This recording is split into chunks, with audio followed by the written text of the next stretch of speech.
Hello students of class 12th economics. बेटे जैसे कि आपका चैप्टर नंबर 6 जो है कॉन्टीन्यूटी में है, जिसमें बेटा मैं आपको आज कंसेप्ट कराने वाली हूँ ग्लोबलाइजेशन। प्रीवियस वीडियो मैंने आपको प्राइवेटाइजेशन के बैड और गुड इम्पैक्ट के बारे में पढ़ाया था, तो आज बेटा मैं ग्लोबलाइजेशन करा रही हूँ। तो globalization means integrating the economy of a country, यानी कि एक कंट्री की इकोनॉमी को इंटीग्रेट का मीनिंग इकट्ठा कर दो with the economies of other countries, दूसरी कंट्रीज के साथ अपनी इकोनॉमी को इकट्ठा कर दो under conditions of free flow of trade and capital across border, कि हम किसी भी कंट्री से जो है ट्रेड कर सकते हैं, हम किसी भी कंट्री से जो है बॉर्डर के पार चीज़ भेज सकते हैं और मंगवा सकते हैं। तो ग्लोबलाइजेशन का मीन्स ही ये है कि इकट्ठा कर दो एक कंट्री की इकोनॉमी को बाकी कंट्री की इकोनॉमीज के साथ, कहना under conditions of free flow of trade and capital across borders. तो आगे देखो इसमें क्या है, फ्री फ्लो ऑफ ट्रेड, यानी कि ताकि हम इसलिए इकट्ठा कर दो ताकि हम बड़ी आसानी से जो है बिजनेस कर पाएँ और बड़ी आसानी से जो है हम बॉर्डर के पार चीज़ों को भेज पाएँ।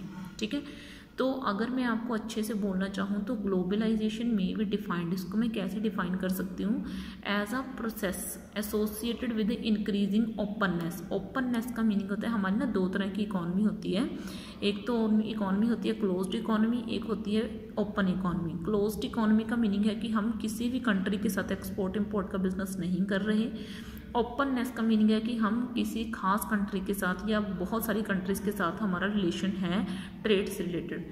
ग्रोइंग इकोनॉमिक इंटरडिपेंडेंस, हमें एक दूसरे की इकोनॉमी को एक दूसरे के ऊपर डिपेंड करना होगा। तो इस तरीके से बेटा, and डीपिंग economic integration in the world economy, and deepening economic, और हमें ये इकोनॉमिक एकता जो है वो बढ़ानी होगी। ठीक है, तो इकोनॉमिक रिफॉर्म, ये जो इकोनॉमिक रिफॉर्म्स हैं, ये जो नई नई नीतियाँ हैं, इसका एम क्या है, at integrating the Indian economy, हमें इंडियन इकोनॉमी को इकट्ठा करना होगा विद द ग्लोबल इकोनॉमी, दूसरी इकोनॉमीज़ के साथ। एज अ रिजल्ट इसका क्या नतीजा निकलेगा, there will unrestricted flow of goods and services, हम जितनी चीज़ों को मंगवा सकेंगे, हम जितनी चीज़ों को एक दूसरे की कंट्री के पास भेज सकेंगे, जो टेक्नोलॉजी हमें चाहिए वो मंगवा सकते हैं, and expertise between India and rest of the world, और जो दूसरी कंट्री के एक्सपर्ट्स हैं उनसे जो है चीज़, मतलब एक्सपर्ट को एक कंट्री से दूसरी कंट्री में भिजवा सकते हैं और मंगवा सकते हैं। एक्सपर्ट पर्सनस का हम ट्रेनिंग ले सकते हैं, उनसे एक्सपीरियंस ले सकते हैं। तो पर्टिकुलरली अगर मैं स्पेशली बोलूँ तो इट इज़ एक्सपेक्टेड दैट, ये माना गया है कि capital and technology will flow from the developed countries to the countries of the world towards India.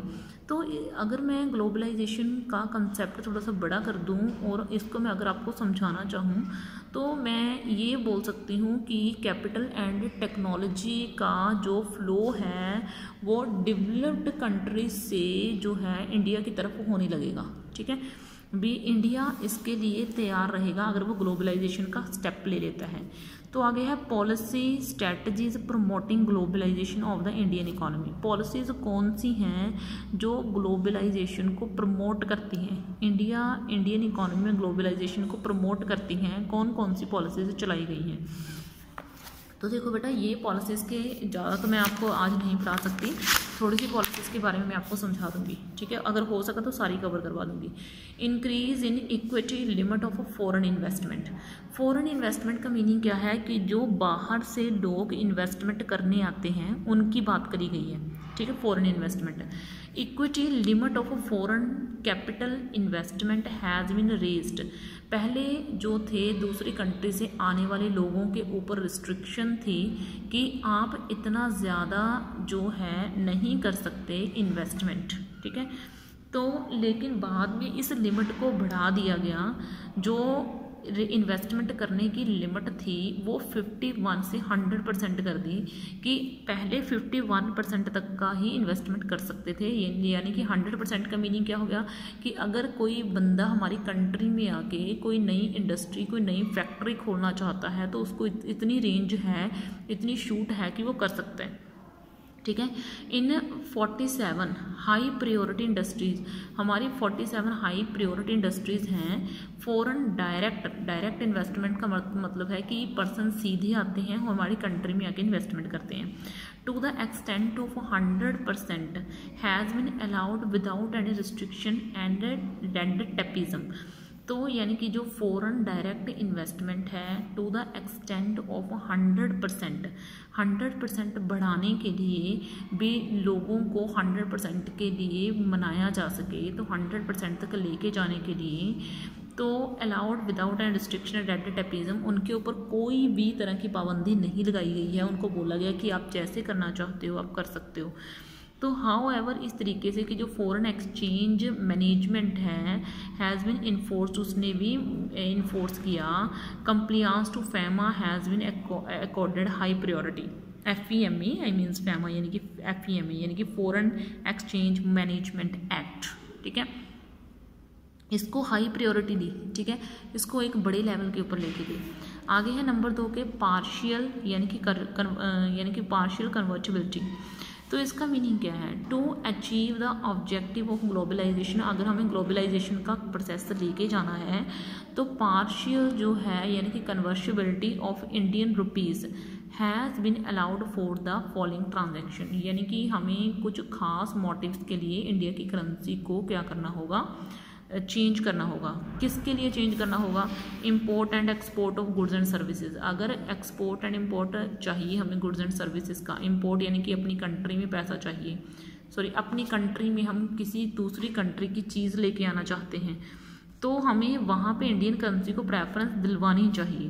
Payment of interest, अगर हमें इंटरेस्ट की पेमेंट करनी है या फिर हमें प्रॉफिट्स की पेमेंट करनी है, ठीक है ना, तो या फिर हमारे लिए इन्वेस्टमेंट डिवाइड करा हुआ है तो उसकी पेमेंट में इंडियन करेंसी में होनी चाहिए। तो remittance to meet family expenses, it is called partial convertibility because it does not cover capital transaction. ये देखो, अगर यहाँ पे सिर्फ दूसरी करेंसी को मान्यता दी जाने लगी, हमारी करेंसी को पीछे रख दिया गया, तो ये एक पार्शियल कन्वर्शिबिलिटी तो है, ये सही नहीं है ना चीज़ें। तो आगे है नंबर 3 के ऊपर लॉन्ग टर्म ट्रेड पॉलिसी, ठीक है। इन कहना conformity with economic reforms foreign trade policy is enforced for a longer duration. इसका मीनिंग देखो, लॉन्ग टर्म ट्रेड पॉलिसी यानी कि लंबे समय तक जाने वाली ट्रेड पॉलिसी, यानी कि कहना इन conformity with economic reforms.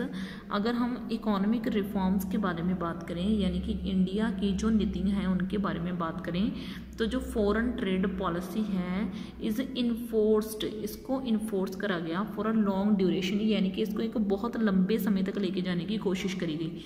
Implying that it is a liberal policy, और ये देखा गया कि ये पॉलिसी एक बहुत अच्छी पॉलिसी के तौर पे उभर के सामने आई है। ग्लोबलाइजेशन की पॉलिसी को एक अच्छी पॉलिसी माना गया। अंडर दिस पॉलिसी के under all restrictions and control, जो सभी रिस्ट्रिक्शंस हैं और जो सभी कंट्रोल हैं फॉरेन ट्रेड के ऊपर, उनको रिमूव कर दिया गया। ओपन कंपटीशन इज इनकरेज, इससे ओपन कंपटीशन बढ़ा और इससे हमें अपनी कंट्री को सफलता देखने को मिली, ठीक है।